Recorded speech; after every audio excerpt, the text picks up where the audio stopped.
वही में था, अपने काम पर ध्यान केंद्रित कर रहा था जब सायरा का फोन आया। उसकी आवाज़ कांप रही थी, दुख से भरी हुई। अहमद, उसने कहा, अम्मा का इंतकाल हो गया। उसके शब्द मेरे कानों में बिजली की तरह गूंजे। मुझे यकीन नहीं हुआ। अभी कुछ दिन पहले ही मैंने अम्मा से बात की थी और वो बिल्कुल ठीक लग रही थीं। सायरा, ये कैसे हो सकता है? जब मैंने अम्मा से बात की थी वो ठीक थीं। सायरा फूट फूट कर रोने लगी और बोली, ये अचानक हुआ। वो सांस नहीं ले पा रही थीं और अस्पताल ले जाने से पहले ही वो हमें छोड़कर चली गईं। मैं टूट गया। मैंने उससे कहा, अम्मा को दफनाना मत जब तक मैं वापस नहीं आता। मैं उनका इकलौता बेटा हूं और ये मेरा हक है कि मैं उनके जनाजे में शामिल हूं। लेकिन सायरा ने साफ मना कर दिया। तुम दुबई में हो, हमारी जिंदगी बेहतर बनाने के लिए मेहनत कर रहे हो। अगर तुम अभी वापस आ गए तो सारी मेहनत और पैसा बेकार हो जाएगा। मैंने पड़ोसियों से मदद के लिए कहा है, ऐसे ही ठीक रहेगा। उसकी बात व्यावहारिक तो थी लेकिन दिल तोड़ने वाली भी। मैं मजबूरी में मान गया।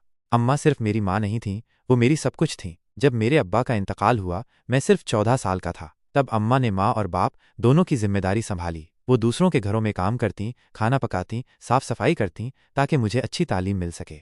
मुझे आज भी याद है जब वो थक कर घर आतीं लेकिन हमेशा मुस्कुराकर मेरा स्वागत करतीं। बीमार होने के बावजूद उन्होंने मेरी पढ़ाई में कभी रुकावट नहीं आने दी। अम्मा का सिर्फ एक ही सपना था कि मैं कामयाब बनूं। उन्होंने मुझे स्कूल छोड़ने और काम पर जाने नहीं दिया। कहती, तुम्हारी पढ़ाई मेरा सपना है और मैं इसे कभी टूटने नहीं दूंगी। उनकी कुर्बानियां रंग लाईं। मैंने पढ़ाई में अच्छा प्रदर्शन किया, यूनिवर्सिटी के लिए स्कॉलरशिप मिली और फिर मैं इंजीनियर बन गया। जब मैंने कमाना शुरू किया तो मैंने अम्मा की जिंदगी आसान बना दी। घर में मदद के लिए नौकर रख लिए। जब मैंने सायरा से शादी की बात अम्मा को बताई तो वो बहुत खुश हुईं। वो हमेशा मेरी खुशी चाहती थीं और हमारे रिश्ते को पूरे दिल से स्वीकार किया। एक दिन एक झगड़े के दौरान सायरा ने अम्मा पर हमारे बीच दखल देने का इल्जाम लगाया। उसने कहा, तुम्हारी माँ हमें चैन से जीने नहीं देती, वो हमेशा तुम्हें कंट्रोल करने की कोशिश करती हैं। उसकी बातों ने मुझे गुस्से से भर दिया। मैंने गुस्से में उसे थप्पड़ मार दिया, लेकिन अम्मा ने बीच बचाव किया। उन्होंने मुझे थप्पड़ मारते हुए कहा, अपनी बीवी पर कभी हाथ मत उठाना, मैंने तुम्हें ऐसा नहीं सिखाया।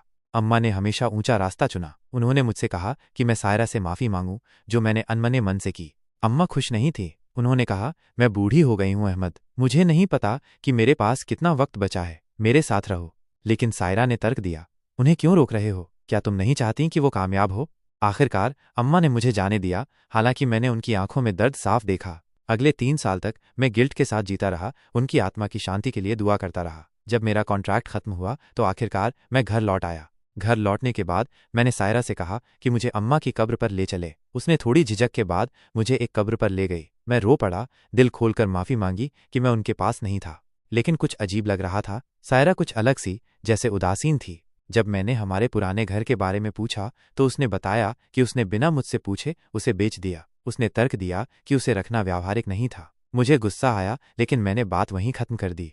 एक रात मुझे रोने की आवाज़ सुनाई दी। मैं उस आवाज़ का पीछा करते हुए बेसमेंट तक पहुंचा। वहां एक बंद कमरा था। अंदर जो मैंने देखा उसने मुझे हिलाकर रख दिया। अम्मा जिंदा थीं, लेकिन बहुत कमज़ोर हालत में। मैं उन्हें तुरंत अस्पताल ले गया। उन्हें ठीक होने में हफ्तों लग गए। जब वो ठीक हुईं तो उन्होंने मुझे पूरी सच्चाई बताई। सायरा ने मुझे दुबई भेजने के बाद अम्मा को बेसमेंट में बंद कर दिया, उन्हें भूखा रखा, मरने के लिए छोड़ दिया। इन 3 सालों में मैं समझता रहा कि अम्मा इस दुनिया में नहीं है, जबकि वो कुछ ही कदम की दूरी पर तड़प रही थीं। अम्मा ने यह भी बताया कि सायरा ने मेरी भेजी हुई रकम का गलत इस्तेमाल किया और मुझसे कई बातें छुपाईं। कुछ दिनों बाद सायरा का दिल का दौरा पड़ने से इंतकाल हो गया, लेकिन उसकी कब्र को बार बार जानवरों ने खोदा और अपवित्र किया। मैंने बार बार उसे ठीक करवाया, लेकिन ये सिलसिला चलता रहा। ऐसा लगता था जैसे ये उसकी क्रूरता की सजा थी। आज मैं अम्मा के साथ रहता हूँ और अपनी जिंदगी उन्हें खुश रखने में लगा रहा हूँ। सायरा के कर्मों ने दर्द तो दिया, लेकिन उन्होंने मुझे ये याद दिलाया कि जिंदगी में सबसे ज्यादा जरूरी है प्यार, इज्जत और दया।